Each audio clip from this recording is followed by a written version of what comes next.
Today, on the last day of Q1 of 2022, we start a series on gold and silver miners' valuation as per their 2021 annual reports. We haven't looked at miners' valuation for a while as they took time to publish these annual reports. Most of these valuation reports are only for the members at myfinancesteacher.org. A small fraction of these reports will be posted publicly on YouTube with a delay of a couple of weeks. So for more timely reports on more of the miners, join us at myfinancesteacher.org, where you can also suggest the miners that we might want to have a look at.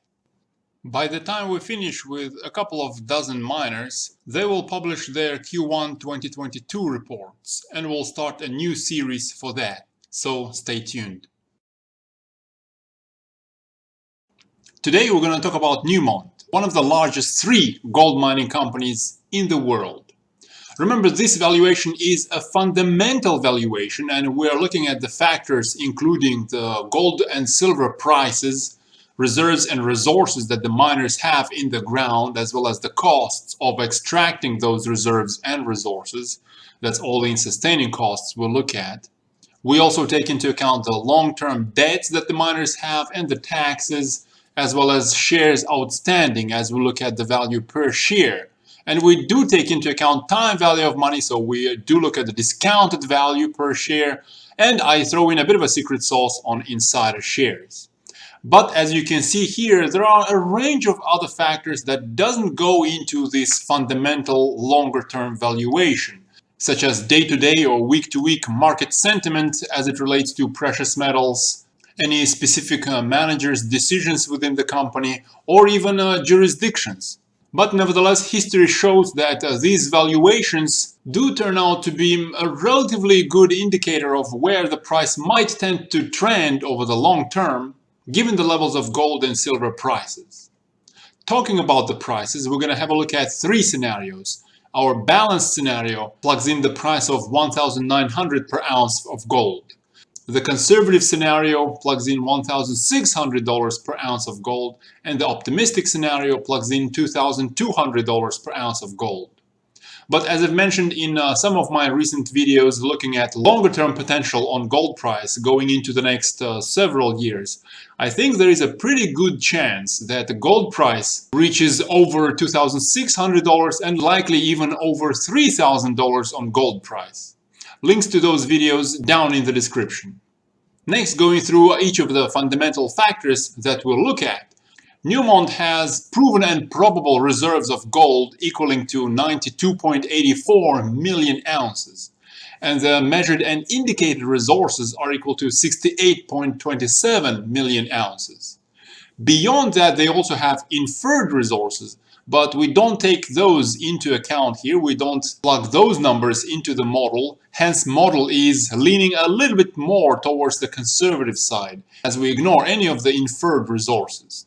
For silver, Newmont has proven and probable reserves of 568 million ounces and measured and indicated resources of 422 million ounces.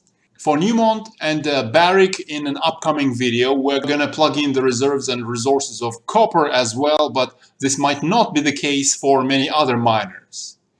Newmont has proven and probable reserves of copper of 15 billion pounds and measured and indicated resources of copper of 17.8 billion pounds.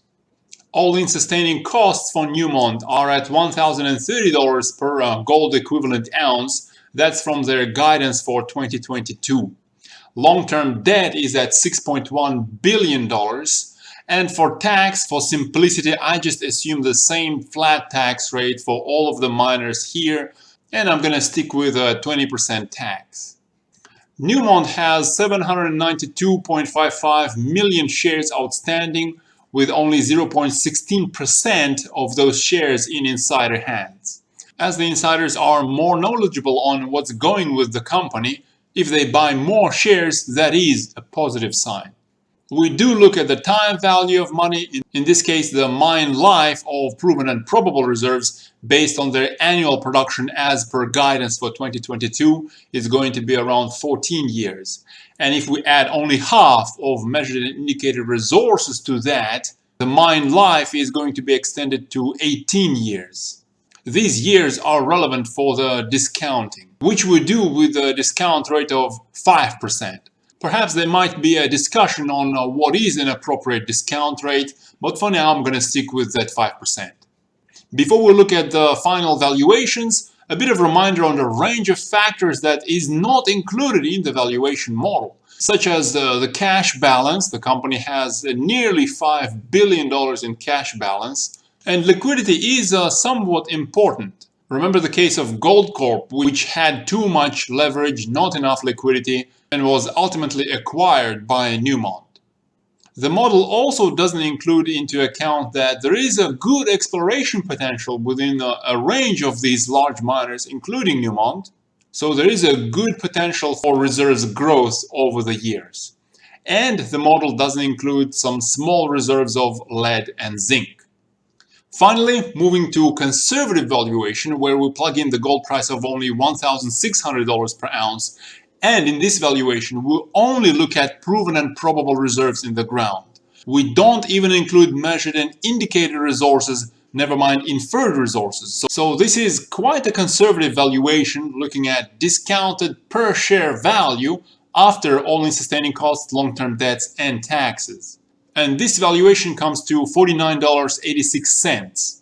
So in the medium to long term, if gold price turns out to drop down to $1,600, this is where you might expect the fundamental value of Newmont to be.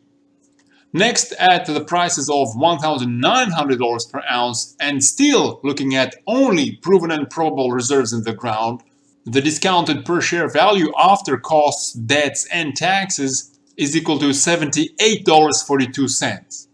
This is actually pretty close to where the market price of Newmont shares is right now. So it looks like Newmont is fairly priced at the moment. And if gold price goes up to $2,200 and perhaps beyond that, looking at proven and probable reserves and only half of measured and indicated resources, as those are a little bit less certain, in that case, the discounted per share value after costs, debts, and taxes is equal to $138.40.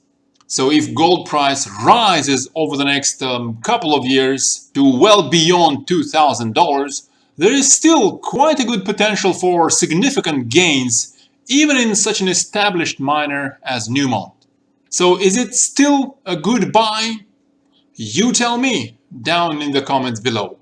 And for more timely reports on dozens of miners and a lot of different assets, including cryptos, energy, uranium, general stock markets, and other commodities, join us at myfinancesteacher.org.